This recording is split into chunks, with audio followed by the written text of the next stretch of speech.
selindung di bawah tetmon. Ya Allah, pakai singlet, pakai celana pendek, ini jahat. Ya Allah. Nizam itu sudah dikurung di luar rumah, tidak dikasih makan, tidak dikasih minum. Kondisi Pontianak lagi hujan, menggigil badan anak saya. Nizam yang lemas, dia menendang Nizam sampai tersungkur dan di kepala Nizam itu. Sadis juga nih. Anak saya sudah bengkak, mata kirinya juga sudah hampir keluar. Ditemukan di dalam plastik, di dalam karung, disempilin di sudut rumah. Dan ternyata Nizam itu sudah sering ditemukan lebih di badannya itu dari semenjak TK. Setelah dia menganiaya Nizam itu, dia komunikasi sama dukun. Si dukunnya bilang, dia sempat minta saya untuk meluluhkan hati Papa Nizam. Dia merasa cemburu sama Nizam. Dari 3 bulan sebelumnya itu saya sudah diblok sama Papa Nizam. Saya cuma mau menjaga perasaan istri saya. Perempuan ini cemburu dengan Nizam, apa cemburu dengan Mbak Tiwi?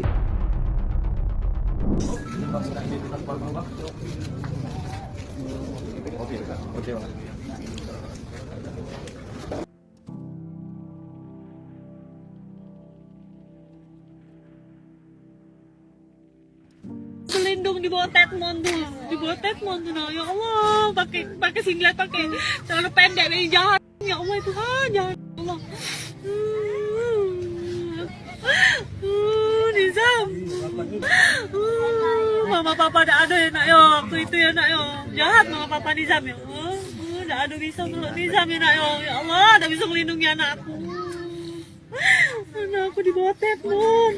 Malam-malam kehujanan, kedinginan, kelaparan, nggak dikasih makan, nggak dikasih minum. Tino temen jahat ya Nizam ya, orang tuh ya, mama juga jahat ya, mama. Wow, dia enak-enak malam tuh tedo sama anaknya di dalam ya, makan enak dia sama anaknya di dalam. Seorang anak dibunuh oleh ibu tirinya, dimasukkan ke dalam karung, sangat sadis. Kita baca berita dulu. Ahmad Nizam dibunuh ibu tiri, jasad dimasukkan ke karung. Ibu kandung terakhir bertemu 2 tahun yang lalu. Kisah Nizam, bocah 6 tahun di Pontianak, dibunuh ibu tiri. Ia mengalami kelaparan dan penganiayaan. Si kecil Nizam meninggal tragis karena ulah ibu tiri yang iri, dibiarkan, kehujanan dan tak diberi makan. Fakta baru ungkap percakapan ibu tiri dengan dukun dalam kasus pembunuhan anak di Pontianak. Nestapa Nizam bocah di Pontianak disiksa ibu tiri hingga tewas, diduga ada campur tangan dukun. Kembali lagi bersama saya Uya Kuya di LBU Lembaga Bantuan Uya, dan di sebelah kanan saya ada Ibu Tiwi. Iya. Ibu kandung dari Nizam, Iya almarhum. betul. Iya betul. Bu Tiwi, saya beserta Uya Kuya TV mengucapkan turut berduka cita, berbelasungkawa atas kematian Nizam. Iya, terima kasih. Oke, Ibu Tiwi, ini Nizam anak keberapa dari Ibu Tiwi? Nizam itu anak pertama saya. Anak tunggal. Anak tunggal? Iya. Dari pernikahan dengan mantan suami berarti? Sama mantan suami saya. Oke, pertanyaan saya adalah, emang sudah berapa lama? Tadi kan ada berita 2 tahun sudah tidak bertemu ibu kandung. Emang Nizam tadinya sempat dirawat sama Bu Tiwi apa gimana? Iya, nah jadi Nizam sebelum itu memang dirawat sama saya.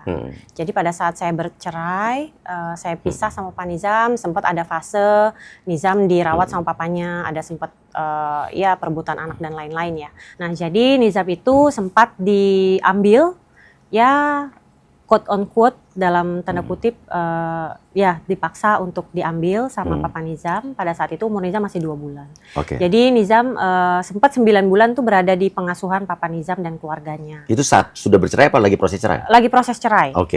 Lagi pisah kita tuh, pisah gitu. Jadi sempat ada sih yang hal seperti itu, fase-fase seperti itu ada. Sampai akhirnya itu kurun waktunya 9 bulan ya Mas ya. Sampai akhirnya dikembalikan ke saya karena ternyata di 9 bulan itu Nizam ada masalah kesehatan. Nizam sakit-sakitan terus, bolak-balik masuk rumah sakit dan lain-lain. Tapi pada akhirnya Nizam saya yang merawat sampai usia Nizam sekitar 4 tahun. Nah di Desember 2022 itu Nizam dijemput sama papanya. Nah karena pada saat itu kan yang biasanya bantu saya untuk mengasuh Nizam kan utinya atau ibu saya. Nah itu pada saat itu ibu saya sudah mau pulang ke Jambi. Nah jadi dan saya berpikir pada saat itu ya istrinya Papa Nizam itu adalah wanita yang baik, yang terlihat polos, kemudian juga orangnya lembut seperti itu. Terlihat polos. Jadi emang Udah pernah ketemu kan dengan Sudah sosok pernah ketemu. ibu sambungnya Nizam Iya, ini? sudah pernah ketemu. Emang terlihat polos, Iya, pendiam, atau Iya. baik saja kelihatannya? iya. Nizam itu sebetulnya sifatnya seperti apa? Jadi Nizam anak baik, Iya. anak penurut, dan setiap saya komunikasi sama anak saya, memang Nizam bisa mengutarakan hal yang sebaik mungkin gitu. Jadi nggak pernah dia ngeluh, komplain, ataupun dia rewel gitu, nggak pernah. Jadi setiap saya video call pasti saya tanyain, Nizam are you happy? Ya mama, Nizam happy. Nizam ceritain dong, Nizam hari ini ngapain aja? Nanti dia ceritain, Nizam hari ini belajar mama, belajar apa nak? Belajar nulis, belajar baca. Dia bisa mengkomunikasikan semua itu dengan baik gitu. Dan pada saat saya video call juga kondisi Nizam itu baik, Mas. Kapan terakhir video call? Terakhir video call itu di awal Agustus ini kan Nizam itu minta belikan meja belajar ya.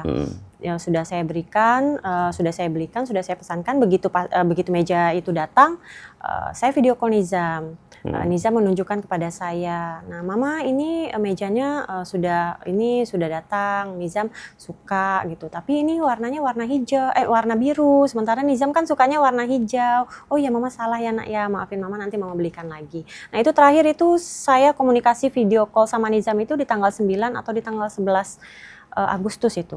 Baik-baik saja, tidak ada tanda-tanda apa, feeling apa? Tidak ada, Mas. Oke. Ya, karena Nizam pada saat itu ya sehat, saya lihat baik-baik aja. Oke, ini kan tadi berita yang beredar kan ditemukan di dalam karung, dibiarkan kelaparan dan lain sebagainya, disiksa artinya.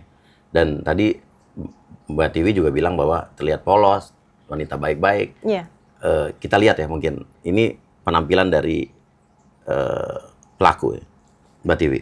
Tapi kan sebelum Nizam ditemukan di dalam karung itu kan sempat dinyatakan hilang dulu katanya. Iya, kan? betul, Mas. Itu gimana ceritanya? Nah, jadi kronologinya di hari Jumat tanggal 16 Agustus itu saya sudah minta video call sama Nizam. Iya.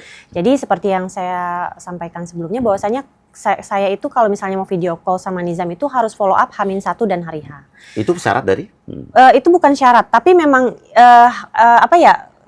sistematisnya memang seperti itu. Karena saya nggak bisa anytime saya video call Nizam langsung diangkat, itu nggak bisa. Jadi saya harus follow up dulu, saya harus bilang dulu, mengabarkan dulu. Ke mana? Ke ibu sambungnya.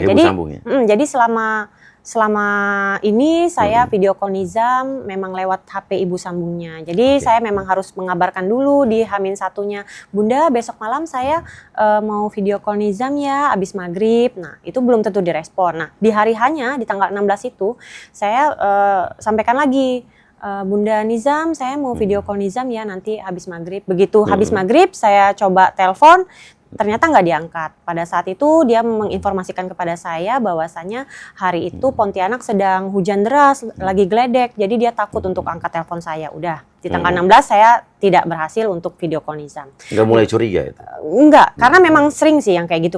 Jadi kita telepon juga kadang-kadang diangkat, kadang-kadang enggak gitu kan. Nah di hari Senin, di tanggal 19 itu saya coba telepon Nizam lagi. Saya coba informasikan bahwasanya saya mau video call Nizam karena kan tanggal 16 tadi nggak bisa. Udah saya coba telepon Nizam, saya coba video call, ternyata masih juga nggak bisa. Katanya alasannya di tanggal 19 itu, Mbak ini kita lagi makan-makan sama teman-temannya Nizam, namanya Tristan, karena habis acara 17-an. Nah, jadi saya nggak bisa tuh video call Nizam pada saat itu. Nah, dan juga pada saat itu saya nggak sama sekali nggak curiga. Ya udah, tapi saya bilang sama dia, oh lagi ini ya Bunda ya, lagi kumpul-kumpul ya, boleh dong saya lihat foto Nizam, di candid aja dong fotonya. Saya sempat minta foto, tapi nggak direspon dan nggak dikirim. Nah itu di hari Senin. Dan pada kenyataannya pada saat dia bilang bahwasannya dia lagi makan-makan sama Tristan itu, faktanya di hari Senin itu di tanggal 19 dari jam 11 siang Nizam pulang sekolah, itu Nizam itu sudah dikurung sama ibu sambungnya itu. Nggak dikasih makan, nggak dikasih minum. Artinya si pelaku ini berbohong? Berbohong pada saat itu. Dia bilang kan sama saya, katanya lagi makan-makan sama Tristan, sama teman-temannya Nizam. Pada saat itu ternyata pada faktanya Nizam itu di hari Senin itu habis pulang sekolah jam 11 siang itu Nizam itu sudah dikurung di luar rumah, tidak dikasih makan, tidak dikasih minum. Pada saat itu kondisi Pontianak lagi hujan, Mas. Jadi dari hari Senin itu sampai hari Selasa itu semalaman itu hujan deras. Anak saya cuma pakai singlet sama pakai celana pendek, tidak dikasih makan, tidak dikasih minum, lampu belakang dimatikan, anak saya kedinginan, ketakutan, menggigil, badan anak saya cuma berteduh di bawah talang air, Mas, di bawah talang air itu. Nah, jadi semalaman anak saya benar-benar sangat menderita. Dan di tanggal 20 di hari Selasanya itu Nizam di jam 9 pagi baru dimasukin ke rumah sama si pelaku. Nah, sudah diperbolehkan masuk ke rumah, Nizam dimandikan sama pelaku, melihat kondisi Nizam yang lemas. Pelaku itu menurut pengakuan pelaku, dia menendang Nizam. Katanya menendang sampai tersungkur. Katanya cuma itu ya, cuma menendang. Tapi padahal kenyataannya pada saat otopsi ditemukan trauma benda tumpul dan pecah di kepala Nizam itu. Sadis juga nih wanita. Iya, jadi artinya kan ada sesuatu hal lain yang dia lakukan terhadap anak saya sampai anak saya itu palanya pecah gitu kan. Kalau cuma kita didorong aja nggak mungkin sampai palanya pecah ya Mas ya. Nah itu, nah ternyata seperti itu. Nah itu kan kita belum tahu nih Nizam itu hilang atau gimana ya. Nah di tanggal 21 di hari Rabunya itu akhirnya bundanya Nizam itu kan tadi kan saya kan nggak boleh belum bisa video call. Nah di tanggal 21 itu si pelaku tiba-tiba video call saya. Bilang kalau misalnya Nizam itu dijemput orang yang mengaku suruhan saya, namanya Yogi, katanya pacarnya Mbak Fitri, pacarnya Mbak Tiwi katanya gitu. Saya nggak merasa mengenal orang yang namanya Yogi, di lingkungan saya juga tidak ada orang yang namanya Yogi. Terus saya coba tanya sama dia, kamu yakin yang kamu ajak komunikasi, katanya kan si Yogi itu udah komunikasi sama dia bertiga nih, sama ini, sama papanya, sama mamanya, sama si Yogi itu, sama si bundanya itu, katanya itu iya ini suruhan mamanya Nizam, pokoknya ada orang yang mengaku seperti itu. Terus saya sampaikan kepada pelaku, kamu kan punya nomor handphone saya, kamu punya nomor WA saya, kamu bisa telepon ataupun bisa WA saya untuk mengkonfirmasi apakah betul itu suruhan saya. Tapi kenapa kamu tidak lakukan? Kenapa kamu memberikan Nizam kepada sembarangan orang gitu. Nah pada saat itu dia tidak bisa menjawab. Nah pada saat saya tahu anak saya hilang, saya sudah akhirnya saya share itu semua ke portal berita Pontianak, ke portal berita manapun yang saya bisa. Saya sertakan nomor handphone saya dan saya sertakan nomor handphone Papa Nizam. Nah selang 1 hari kemudian di tanggal 22 saya mendapatkan telepon kalau nggak salah habis maghrib atau habis isya gitu ya Mas ya, yang mengabarkan bahwasannya Nizam itu meninggal. Saya dapat kabarnya itu dari tantenya Papa Nizam. Dia bilang katanya Nizam sudah meninggal, tapi pada saat itu saya belum diberitahu meninggalnya itu sebabnya gara-gara apa. Dan setelah tantenya itu telepon, beberapa menit kemudian Papa Nizam telepon. Nah Papa Nizam telepon, dia nyampaikan kepada saya bahwasannya Nizam juga sudah meninggal seperti itu. Perasaan Mbak dengar Nizam meninggal pasti campur aduk kan? Iya betul. Apa yang dirasakan pada saat itu? Saya baru tahu kalau misalnya Nizam itu meninggal karena dibunuh oleh tersangka itu. Saya mendapatkan telepon, kan ini kan saya kan sudah share berita kehilangan Nizam kan sudah saya sertakan nomor HP saya dan nomor HP Papa Nizam. Nah kebetulan ada netizen yang katanya tetangga Papa Nizam itu langsung menghubungi saya, menyampaikan bahwasannya Nizam itu bukan hilang, tapi Nizam itu ditemukan di dalam karung, diduga dibunuh oleh ibu sambungnya. Nah pada saat itu saya shock sekali Mas, saya rasanya ingin langsung datang ke situ, tapi memang keadaan nggak memungkinkan. Akhirnya keesokan harinya saya langsung ke Pontianak. Saya jam 3 subuh itu saya sudah jalan ke bandara, saya sudah beli tiket paling pagi, tiket jam 5.50 waktu itu. Sesampainya saya ke Pontianak, saya langsung ke rumah sakit, katanya akan dilakukan otopsi ya terhadap Nizam ya. Pada saat di ruangan otopsi itu, anak saya kondisinya sudah ada di dalam kantung jenazah. Ketika dibuka kantung jenazah itu, saya menemukan anak saya itu sudah bengkak. Saya nggak bisa memeluk anak saya lagi karena kondisinya sudah masuk ke proses pembusukan sudah saat itu Mas. Jadi saya nggak bisa peluk anak saya sudah bengkak, mata kirinya juga udah sepertinya bengkak, sudah hampir keluar mungkin matanya itu, dan kondisi anak saya sudah sangat-sangat memprihatinkan pada saat itu. Oke, posisi pelaku pada saat itu di mana? Sudah di Polda, sudah dilakukan penahanan katanya. Mantan suami Mbak Tiwi? Di Polda juga sedang dilakukan pemeriksaan pada saat itu. Oke Mbak, Saya bisa membayangkan perasaan Mbak Tiwi pada saat dari mendengar meninggal aja dulu. Iya. Waktu mendengar meninggal pertama kali tapi belum tahu apa penyebabnya. Apa yang dipikiran Mbak Tiwi pada saat itu? Yang dirasakan pada saat itu apa? Saya cuma bertanya-tanya apa yang membuat anak saya itu bisa meninggal. Karena kan sebelumnya itu saya masih punya harapan. Ini kan Nizam kan Iya. dikabarkan hilang. Saya masih punya harapan besar bahwasannya Nizam itu masih ditemukan dalam kondisi yang sehat. Saya sama sekali nggak pernah berpikir Nizam itu akan ditemukan dalam kondisi yang sangat begitu mengenaskan. Di dalam plastik, di dalam karung, disempilin di sudut rumah gitu. Itu tragis banget. Saya nggak pernah menyangka anak saya bakal seperti itu. Sebelum dengar dari tetangga tadi, dibunuh sama ibu sambungnya, dugaan Mbak Tiwi apa? Kenapa? Karena apa? Saya belum menduga apa-apa. Iya. Saya belum menduga apa-apa. Saya masih belum punya clue itu Nizam meninggal karena apa. Karena yang terakhir informasi yang saya dapatkan, Nizam itu kan hilang.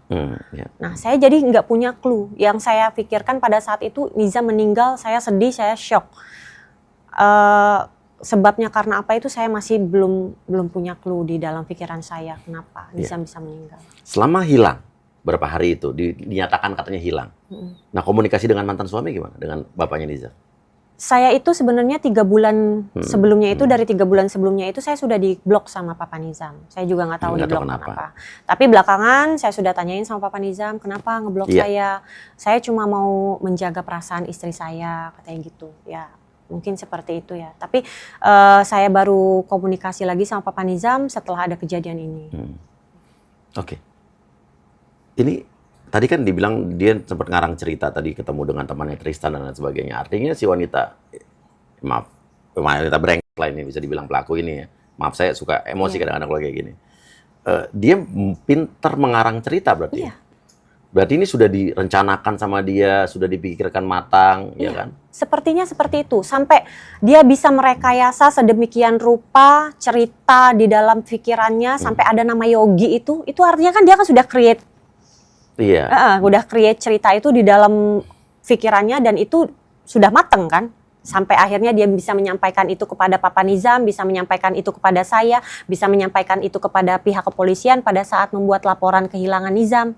Artinya kan dia kan sudah sangat matang meng-create itu semua, meng-create itu semua. Artinya bisa dibilang kalau ada perencanaan bisa dibilang bisa 340. Iya. Pembunuhan berencana. Mungkin saja seperti harus itu. menurut saya dan 340 ancamannya hukuman mati seumur hidup atau maksimal 20 tahun. Iya. Iya kan? Jangan larinya ke 338. Iya. Ya berarti ini harus dipertimbangkan gitu kan? Iya betul. Nah, dari tadi kan ada artikelnya dia sempat pergi ke dukun. Itu sebetulnya gimana? Nah, jadi saya juga kurang tahu kondisi Nizam pada saat itu seperti apa. Tapi ada video yang saya dapatkan dari salah satu keluarga Papa Nizam, itu dia komunikasi sama dukun. Jadi di dalam video itu dia bilang katanya Nizam itu kena epilepsi kejang-kejang gitu.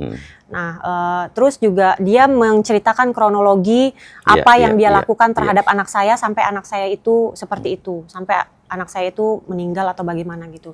Terus kata si dukunnya itu, loh kalau kayak gini namanya pembunuhan nih, kata dukunnya itu kayak gitu. Dan dukunnya itu menyarankan untuk kalau kayak gini sebaiknya kamu segera lapor ke RT, ke RW, ke polisi, dan juga kamu bawa Nizam ke rumah sakit untuk diurus lebih lanjut. Nah, dari arahan si dukun itu seperti itu, tapi tidak dilakukan sama si tersangka ini.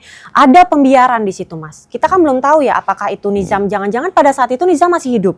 Tapi karena dibiarkan begitu lama, Nizam akhirnya nggak tahan lagi. Kan ada something di situ, ada missing things ya di situ ya. Kita nggak tahu. Dia berbicara dengan dukun, artinya kan bisa jadi sebelumnya dia sudah pernah berkomunikasi dengan dukun, gitu kan ya? Iya.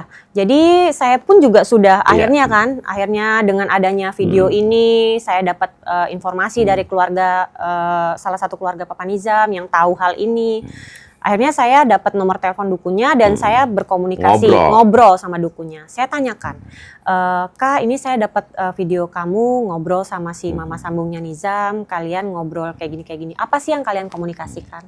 Dukunnya cerita, dia menceritakan kronologi gimana Nizam sampai akhirnya bisa meninggal. Saya sudah arahkan dia untuk melapor polisi, melapor RT RW, tapi tidak dilakukan sama dia. Terus apalagi nih komunikasinya? Nah, dia sempat minta dia bilang, si dukunnya bilang, dia sempat minta saya untuk meluluhkan hati Papa Nizam, katanya gitu. Katanya dia merasa bahwasanya Papa Nizam itu lebih sayang ke Nizam. Dia ingin Papa Nizam itu sayangnya sama rata ke dia dan anaknya juga. Oke. Jadi ada semacam seperti itu. Terus apa yang dilakukan dukun itu katanya? Saya juga kurang tahu, saya nggak mau tahu lebih lanjut karena kan itu kan berbeda hal dengan kasus Nizam ya. Saya ingin tanyakan pada saat itu fokusnya apa sih yang dia bicarakan pada saat Nizam itu sudah dilakukan penganiayaan itu. Nah itu sih. Artinya saat dia berkonsultasi dengan dukun, dia berbicara dengan penganiayaan, dia masih sempat bilang minta meluluhkan hati papanya Nizam gitu. Meluluhkan hati papanya Nizam itu mungkin sebelumnya. Okay. Nah dia itu fokusnya pada saat konsultasi sama dukun pada setelah dia menganiaya Nizam itu, dia cuma kayaknya minta arahan nih gimana ini baiknya. Nizam ini sudah kayak gini keadaannya. Mungkin dia berpikir dukun ini bisa mengaburkan situasi, tapi dukun ini termasuk dukun yang bijaksana berarti ya. Iya, dia masuk tahu. Golongan dukun yang baik berarti ya. Dia masih bilang ini kejahatan, laporkan RT. Iya, sudah seperti itu. Jadi sudah diarahkan dengan baik seharusnya itu ya. Tapi tidak dilakukan oleh tersangka. Itu sih yang sangat kita sesalkan, Mas. Sebelum kejadian ini, pernah ada kesaksian atau mungkin cerita tentang Nizam mengalami kekerasan? Iya. Nah, jadi setelah ini mencuat semua, kan sebelumnya saya sudah sempat menanyakan sama Bunda Nizam, Bunda boleh dong saya dapat nomor kontak wali kelas Nizam gitu. Sudah beberapa kali saya sampaikan, tapi tidak digubris. Saya pun juga nggak mempermasalahkan hal itu karena setiap saya video call, anak saya progresnya baik nih, Nizam bisa membaca, bisa menulis, bisa mengaji. Nah, it's okay bagi saya kan, saya nggak ambil pusing. Tapi setelah ini mencuat, akhirnya saya dapat nomor kontak Ibu Guru Nizam dari salah satu wali murid. Nah kemudian saya coba komunikasikan ke Ibu wali kelas Nizam, Ibu Anur namanya. Nah itu saya tanyain, Ibu bagaimana gimana sih Nizam selama sekolah. Nah Ibu Anur ini menyampaikan, ini Bu, Nizam ini kan sekolah kan baru 1 bulan. Nah 2 minggu itu, selama 2 minggu sebelumnya itu, nah itu tuh Nizam itu ditemukan ada lebam di mata kiri. Nah dan ternyata Nizam itu sudah sering ditemukan lebam di badannya itu dari semenjak TK. Ibu gurunya Nizam itu disampaikan oleh guru TK-nya. Nah itu jadi. Nah jadi memang ada memar di mata kiri Nizam yang ditemukan pada saat itu dan Papa Nizam udah tahu.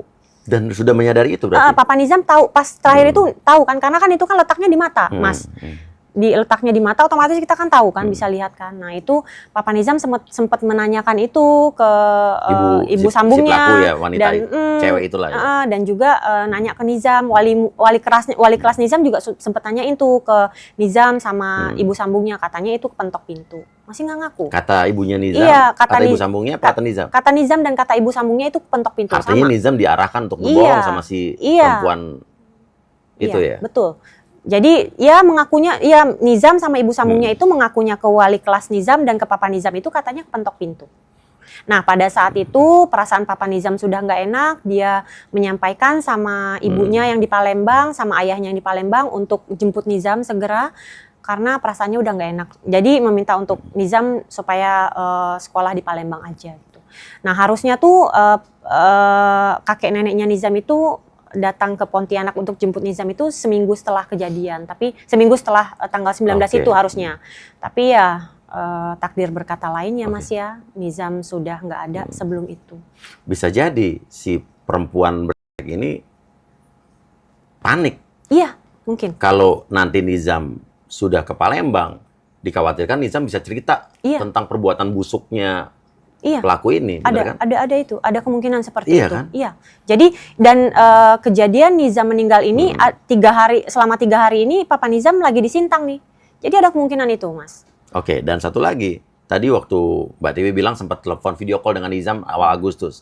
Nizam bilang dia nggak ada masalah apa-apa. Artinya bisa jadi dengan sistem kalau Mbak mau video call selalu lapor dulu ke si perempuan ini, artinya dia bisa mengkondisikan dulu, mendoktrin Nizam, awas lo ya, lo bilang sama mama kamu, bisa bilang begitu kan berarti kan? Harusnya sih bisa, karena pada saat Nizam, setiap saya video call Nizam itu kondisi Nizam udah mandi, udah rapi Mas, lagi makan, lagi belajar gitu, jadi kondisinya baik gitu, sampai kita tidak tahu di belakang itu ada apa. Gitu. Jadi kalau dari TK pun guru TK banyak menemukan lebam di tubuh Nizam, artinya bisa jadi selama 2 tahun ini pelaku itu sudah menyiksa Nizam selama 2 tahun. Iya, ada kemungkinan seperti itu. Oke, nah Mbak, sudah sempat ketemu dengan pelaku setelah ini? Iya, pada saat di Polda Pontianak, pada saat saya buat BAP itu saya sudah bertemu sama si tersangka. Saya sudah tanyakan juga kenapa kamu sampai melakukan hal itu terhadap anak saya. Pada awalnya dia diam masih, Mas. Dia nggak bisa menyampaikan. Tapi kita coba gali lagi ya, sampai akhirnya dia mengaku dan bisa ditarik kesimpulan bahwasanya dia merasa cemburu sama Nizam. Katanya Papa Nizam itu kasih sayangnya lebih besar ke Nizam dibandingkan ke adiknya. Nizam itu selalu digendong, selalu diajak mandi, selalu diajak ke jalan. Pokoknya Papa Nizam tuh lebih sayang, menurut dia merasa Papa Nizam itu lebih sayang ke Nizam dibandingkan ke dia dan anaknya. Dan dia katanya kurang apresiasi dari Papa Nizam. Ya, saya seperti itu. Dia bilang seperti itu. Oke, nah sudah sempat ngobrol juga dengan Papa Nizam? Iya, saya sempat ngobrol. Apa reaksi Papa Nizam melihat kejadian ini, anaknya dibunuh oleh istrinya sendiri? Iya, sama seperti saya, sama seperti kita semua. Iya. Nggak menyangka, karena istrinya itu polos, baik, lembut, keibuan. Biasanya iya ala orang daerah ya Mas ya. Orang daerah tuh kan kalau perempuannya halus, lembut, keibuan. Makanya kita semua percaya sama dia. Tapi ini yang terjadi ya, Papa Nizam shock, sama seperti saya. Kita semua nggak nyangka dia bisa melakukan hal sejauh itu terhadap anak saya.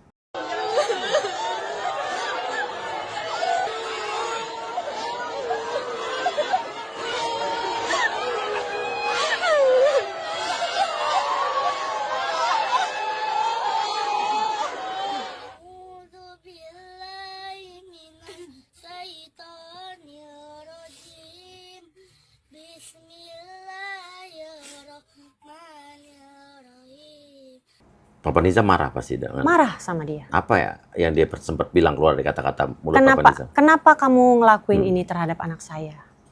Gitu. Apa jawaban dia? Sama dengan jawaban ke Mbak Tiwi? Saya kurang tahu ya jawabannya perempuan itu ke Papa Nizam itu apa. Yang pasti Papa Nizam ya menyampaikan hal itu gitu. Kenapa kamu bisa sampai sebegitunya sama Nizam gitu. Apalagi yang diomongin sama pelaku ke Mbak Tiwi? Nah, jadi pada saat kita komunikasi itu, saya bilang sama dia, kalau misalnya kamu merasa keberatan untuk mengurus anak saya, kenapa tidak kamu sampaikan kepada saya? Kenapa tidak kamu sampaikan kepada Papa Nizam? Kalaupun kamu nggak mau ngomong ke saya, silakan sampaikan ke Papa Nizam. Biar Papa Nizam menyampaikan kepada saya. Terus kata si pelaku bilang, kenapa harus Papa Nizam menyampaikan ke Mbak? Udah sakit udah nih orangnya. Iya. Karena kan saya dan Papa Nizam itu adalah orang tua kandung Nizam. Walaupun kita sudah berpisah sebagai suami istri, tapi kita tetap orang tua Nizam. Mau tidak mau kita harus berkomunikasi untuk anak kami, ya kan? Itu seperti itu, Mas. Jadi dia berpikirnya masih, kenapa saya harus berkomunikasi sama Papa Nizam? Ya mau nggak mau ya Papa Nizam itu kan orang tuanya Nizam. Suaminya dia. Iya, saya ibu kandungnya Nizam. Ya mau nggak mau kita harus tetap berkomunikasi berdua untuk kepentingan anak kita, untuk kepentingan anak kami, Nizam, gitu. Dan nggak lebih daripada itu kok. Dan 3 bulan kemarin ini juga Papa Nizam udah memblokir saya. Otomatis kan semua komunikasi ya hanya bisa kita lakukan melalui bundanya Nizam itu, melalui si tersangka itu kan. Jadi nggak ada alasan untuk dia berbicara seperti itu, menurut saya. Iya. Pertanyaannya yang saya jadi apa ya ada big question mark di kepala saya adalah si perempuan ini cemburu dengan Nizam apa cemburu dengan Mbak Tiwi? Kan juga. Sampai dia diblok, sampai bapaknya ngeblokir Mbak kan? Saya selama Papa Nizam berumah tangga sama si pelaku, saya tidak pernah sama sekali ikut campur sama urusan rumah tangga mereka. Jadi saya tidak tahu apa yang sebenarnya terjadi antara si pelaku dengan Papa Nizam. Ada obrolan apa atau komunikasi apa terkait dengan hal itu. Yang pasti setiap saya komunikasi sama pelaku ya baik-baik aja, Mas. Jadi seperti itu, tidak ada pernah pelaku itu komplain terkait dengan dia keberatan untuk merawat Nizam atau bagaimana, itu nggak pernah. Padahal selama ini tidak pernah ada kata-kata yang mungkin Mbak Tiwi anggap menyakitkan ke perempuan itu kan? Iya. Nah, jadi Saya selalu menyampaikan ke Bunda, ke si pelaku itu. Saya selalu apresiasi, Mas. Saya selalu bilang, terima kasih ya Bunda Nizam, karena Bunda Nizam bisa nulis. Jadi kalau misalnya Nizam itu ada, misalnya dia kirim video Nizam lagi nulis atau lagi mengaji gitu ya. Nah, saya selalu ucapkan terima kasih. Terima kasih ya Bunda Nizam, karena Bunda Nizam, Nizam bisa ngajinya lancar. Terima kasih banyak sudah membantu saya untuk merawat Nizam dengan baik. Saya berterima kasih sama Bunda Nizam dan sama Papa Nizam. Jadi saya selalu apresiasi apapun yang dia lakukan terhadap anak saya, dan sudah saya sampaikan juga pada saat di Polda Pontianak itu saya sampaikan kepada pelaku. Saya sangat mengapresiasi loh. Semua yang kamu lakukan terhadap anak saya, hal-hal positif, progres positif Nizam, karena kamu Nizam bisa makan sendiri, bisa menulis, bisa membaca, dan saya sudah sampaikan kepada kamu juga kok, bahwasanya saya apresiasi, saya berterima kasih. Artinya komunikasi dari Mbak Tiwi baik, sangat baik. Saya sangat menjaga komunikasi saya supaya dia tidak tersinggung, supaya dia bisa bisa berkomunikasi. Sudah sebaik itu. Saya mencoba untuk berusaha untuk berkomunikasi dengan baik dengan pelaku itu. Emang dasarnya pelakunya aja yang emang udah jadi hatinya udah kotor, udah. Iya, sampai dia bilang katanya dia cemburu, dia apa sama Nizam gitu. Artinya udah ada perasaan iri, dengki, dendam atau apa, itu saya kurang tahu ya di hatinya ya. Padahal saya sama sekali nggak pernah berpikiran seperti itu. Bahkan ketika Nizam minta meja belajar itu saya belikan 2 kursi. Jadi untuk Nizam dan untuk adiknya supaya bisa duduk sama-sama gitu. Gitu, saya berusaha untuk sebaik mungkin gitu.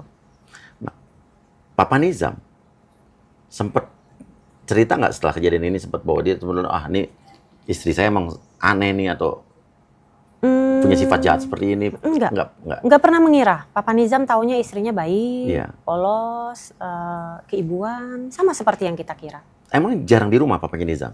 Papanya Nizam menurut pengakuan Papa Nizam memang kebanyakan di luar kota. Paling weekend di rumah, Jumat 1 minggu, selebihnya. Nizam memang kebanyakan sama si perempuan ini gitu ya? Pertanyaan berikutnya itu ya.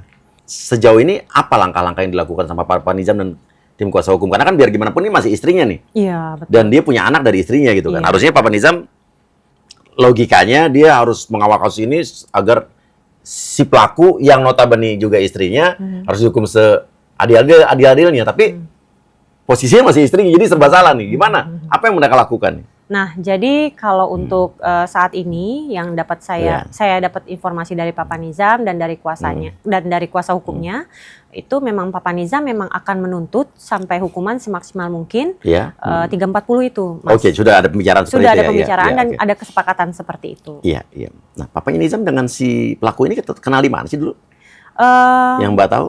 Ya, satu daerah, satu kampung ya, dan juga saya mendapatkan informasi bahwasannya ini perempuan masih saudara di bagian ibunya Papa Nizam, dan katanya juga dijodohin atau kayak mana. Iya, saya kurang tahu juga itu. Wah, pasti yang menjodohkan ini menyesal 7 turunan ini. Oke, Mbak. Pasti campur aduk rasanya. Iya, betul. Sempet terbersit, nyesel nggak sih? Iya, penyesalan saya besar sekali. Saya menyesal ternyata saya menitipkan anak saya kepada orang yang salah. Saya salah mengira, saya kira bahwasannya perempuan ini adalah ibu sambung yang baik untuk Nizam, karena dari perawakannya tidak pernah ada indikasi bahwasannya dia bisa melakukan hal seperti ini terhadap anak saya. Gitu sih Mas. Jadi penyesalan saya itu. Kita udah tanya soal perasaan Mbak ya. Tapi saya juga mengerti, papanya Nizam harusnya sebagai ayahnya Nizam juga pasti marah, murka dengan apa yang dilakukan oleh istrinya gitu kan. Iya. Apa yang terjadi? Sempat nggak dia, maksudnya dia udah nggak anggap istri lagi atau gimana gitu? Nah, jadi kemarin persis kemarin saya komunikasi sama Papa Nizam. Jadi saya sampaikan, nah ini kan istri kamu, bisa aja kemungkinan dia dihukumnya 20 tahun misalnya. Dipotong remisi ya 10 tahun misalnya kan, keluar dari penjara. Nah, apakah mungkin kalian bakalan sama-sama lagi nih? Karena kan kalian punya anak. Terus Papa Nizam sampaikan, ya enggak lah, enggak mungkin. Soalnya kan situasi dan kondisinya sudah seperti ini. Sebenarnya saya juga sudah akan menggugat cerai saat ini. Tapi kan kita kan harus fokus satu-satu dulu. Kita selesaikan dulu kasus Nizam. Seperti itu kata Papa Nizam. Informasi dari Papa Nizam sih seperti itu. Dia Seperti inginnya itu. pisah, tapi ya prosesnya itu ya yang tahu mungkin Papa Nizam seperti apa. Ya, harusnya emang pisah ya, secara logika ya. Iya. Nah, ini kan Papa Nizam juga sampaikan, ini anak saya aja tuh bisa kayak gini. Jangan-jangan khawatir nanti suatu saat saya yang dibeginikan gitu, saya yang ini. Iya, bisa jadi. Kalau orang udah psycho seperti itu sih, segala kemungkinan ada. Ya. Iya. Ada hal nggak yang sebetulnya saya pengen menyampaikan ini ke Nizam, tapi kok belum sempat gitu. Iya. Saya cuma mau bilang sama Nizam kalau Nizam itu adalah anak mama yang terbaik. Banyak cita-cita, Mas. Apa? Banyak cita-cita, banyak harapan saya yang sudah saya rencanakan untuk masa depan Nizam. Yang ternyata harus kita kubur Ya. karena Nizam udah nggak ada gitu. Banyak banyak hal-hal yang ingin saya lakukan. Nizam itu pengen ke Thailand, Mas. Pengen ke Thailand bilang gitu. Jadi saya sudah berencana untuk tahun depan. Kita kan udah 2 tahun nih nggak ketemu. Di tahun depan saya udah merencanakan untuk jalan sama Nizam, ngajakin Nizam ke luar negeri untuk jalan-jalan gitu. Saya sudah mau berencana itu gitu. Saya udah sempat mau beliin handphone untuk Nizam supaya Nizam bisa berkomunikasi lebih baik dengan saya. Karena kan kenapa saya nggak mau kasih handphone saat itu? Karena Nizam kan baru sekolah, baru masuk SD. Saya takut nanti belajarnya terganggu karena kebanyakan main handphone. Makanya di tahun depan sudah saya ingin merencanakan Nizam untuk ya kita ajak jalan-jalan. Kemudian juga Nizam mau saya belikan handphone dan Nizam katanya Nizam pengen masuk taekwondo atau pencak silat gitu. Nah saya juga sudah merencanakan untuk anak saya bisa nih ikut ekskul apa gitu. Jadi udah banyak rencana saya untuk Nizam, untuk masa depan Nizam. Nizam mau jadi apa, mau kuliah di mana atau mau jadi apa gitu. Saya sudah merencanakan itu. Tapi ternyata Tuhan berkata lain, anak saya sudah nggak ada lagi gitu, Mas. Kapan Nizam bilang mau ikut taekwondo? Sebelum-sebelumnya dari zaman TK, TK kan, Nizam bilang, Nizam kan adiknya si tersangka ini kan ikut pencak silat nih, jadi Nizam sering ikut latihan gitu kan sama adiknya si tersangka ini ikut pencak silat. Jadi Nizam bilang Nizam mau ikut pencak silat nih kayak omnya gitu. Nah iya nanti ya kalau Nizam sudah SD, Nizam sudah bisa nanti Nizam ikut pencak silat atau taekwondo. Nizam sukanya apa nanti kita itu Nizam masuk pencak silat atau taekwondo. Bisa jadi dia pengen ikut taekwondo tuh karena dia ingin membela dirinya kali ya. Iya mungkin. Sudah ada. Dia sudah merasakan sesuatu mungkin di dalam diri dia. Mungkin seperti itu. Kita juga nggak tahu ya seperti apa. Yang pasti dia pengen masuk pencak silat, pengen masuk taekwondo. Ya, saya support sekali. Iya. Waktu ketemu muka dengan si pelaku, tatapannya seperti apa dia? Dia seperti tatapannya kosong. Dia seperti membenci saya. Masih kelihatan. Masih. Sampai akhirnya dia bilang itu kan, kenapa Papa Nizam harus komunikasi sama Mbak? Komunikasinya sama Mbak. Dia masih ngomongnya kayak gitu dengan intonasi seperti itu. Jadi sama sekali tidak terlihat dia menyesali perbuatannya berarti? Tidak. Pada akhirnya memang dia minta maaf. Tapi selama kurun waktu kita berbicara dari hati ke hati, yang saya lihat dia tidak ada penyesalan dan terlihat benci sama saya. Saya juga nggak tahu itu kenapa.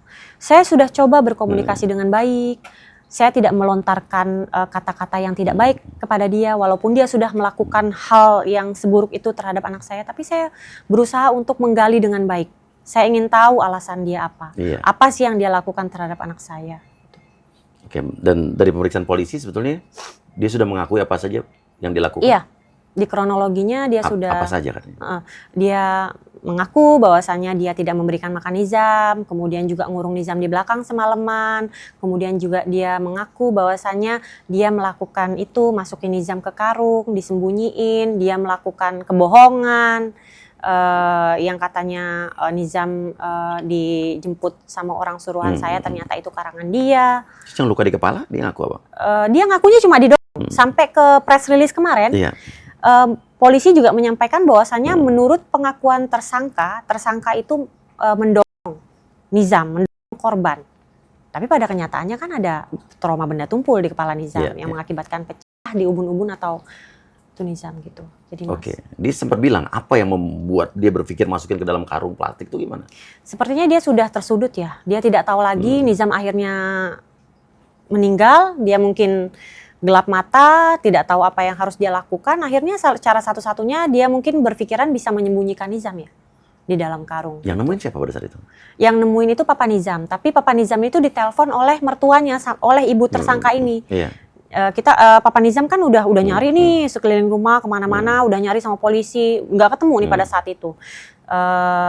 Ternyata setelah mertuanya telepon, ibunya tersangka ini telepon, ibunya ini menyampaikan bahwasannya coba deh Papa Nizam cari Nizam di belakang, Nizam ada di dalam karung di selipan belakang. Artinya dia nemuin pertama kali? Iya. Papa Nizam menemukan itu dari informasi dari ibunya tersangka. Artinya ibunya tersangka sudah tahu ada karung di situ? Iya, sepertinya ada komunikasi antara tersangka dengan ibunya sebelum itu. Iya. Iya.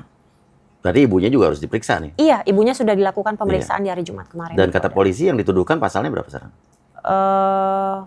Ada 3 pasal yang dituduhkan kepada si tersangka ini.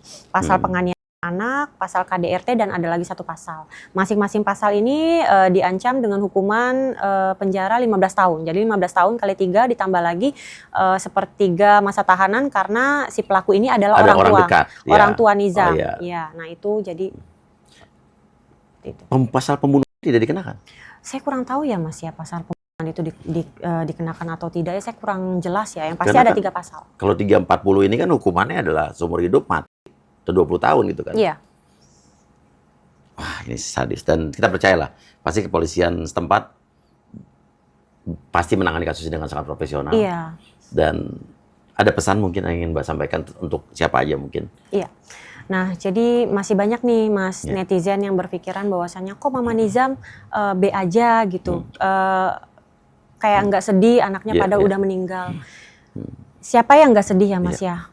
Nizam itu anak saya satu-satunya, anak tunggal, anak laki-laki. Saya pasti sedih, saya pasti marah, dan saya pasti murka. Tapi yang tersisa di hati saya saat ini hanyalah gimana caranya supaya bisa memperjuangkan keadilan bagi anak saya. Dan saya berharap pelaku ini dijerat dengan hukuman yang semaksimal mungkin sampai hukuman mati. Iya, setuju. 340. Nah itu kita lagi berjuang untuk sampai ke situ Mas. Jadi saya nggak bisa terus-terusan nangis, saya nggak bisa terus-terusan sedih karena saya harus berpikiran jernih, saya harus berpikiran logis. Betul. Supaya saya bisa tahu nih saya harus melakukan langkah apapun. Saya datang ke podcast ini tujuan saya memang saya butuh ruang, untuk menyampaikan hal ini, untuk speak up terkait dengan kasus anak saya sehingga informasi ini bisa disebarluaskan kepada orang-orang dan juga kasus anak saya ini bisa tetap berjalan dengan baik gitu. Nah itu sih tujuan saya untuk datang ke podcast ini dan alhamdulillah saya diberikan kesempatan oleh Mas Kuya dan tim di sini untuk saya bisa berbicara sehingga kasus anak saya ini saya harapkan dengan adanya saya ngomong di sini kasus anak saya itu bisa berjalan lebih cepat lagi, bisa diproses lebih cepat lagi, nggak mandek gitu Mas. Iya, hopefully dan kita yakin lah. Iya. Nanti saya bisa juga koordinasi kita sama teman-teman dari Polri buat untuk mengatasi kasus ini dan kasus ini pasti udah berjalan dan bisa dikenakan tuntutan yang maksimal. Dalam arti kata pasal yang dikenakan pasal maksimal dan nanti sudah P21 juga jaksa penuntut umum bisa juga menuntut dengan semaksimal mungkin karena ini sadis. Tidak bisa dibiarkan biar jadi pembelajaran juga buat yang lain. Betul. Kekerasan terhadap anak apalagi sampai menyebabkan kematian dan dilakukan oleh orang dekat, orang tuanya walaupun orang tua sama orang tuanya ya. Itu sangat kejam sekali. Kita kawal kasus ini sampai selesai ya. Iya, Mas. Mbak Tiwi, sekali lagi saya ucapkan turut berbelasungkawa. Iya, terima dan kasih. saya mengerti juga Mbak Tiwi udah kehilangan anak tapi masih ada netizen berkata seperti itu. Tapi jangan pedulikan netizen itu. Karena netizen itu kan mulutnya asal jeplak aja. Iya, Mas. Iya. Iya. Oke, Mbak Tiwi, Terima kasih banyak. Kita kawal kasus ini, saya janji. Iya. Sampai selesai kasus ini saya kawal. Iya, saya berharap bantuan dari Mas Uya salah satunya dan bantuan dari teman-teman netizen semua supaya bisa mengawal kasus anak saya ini sampai kita semua tahu sama-sama ya vonis apa yang akan diberikan kepada si tersangka itu. Saya harapkan vonis yang semaksimal mungkin seberat-beratnya sampai 340. Amin. Walaupun saya belum dilantik jadi DPR, tetap saya kawal. Ya. Nanti kalau dilantik, makin saya kawal. Iya, terima kasih banyak. Kasih komen. Semoga kasus-kasus ini, kasus seperti ini tidak terjadi lagi di sekitar kita. Jangan sampai terjadi lagi. Dan perlunya peranan pemerintah untuk menanggapi atau melakukan satu tindakan-tindakan terhadap kekerasan dalam rumah tangga, khususnya terhadap anak dan wanita. Komnas-komnas yang terkait juga harus bekerja lebih keras lagi. Lembaga-lembaga yang berhubungan dengan anak dan wanita juga harus bekerja dengan serius, tidak hanya sekedar sebatas rekomendasi saja. Terima kasih. Wassalamualaikum warahmatullahi wabarakatuh. Waalaikumsalam.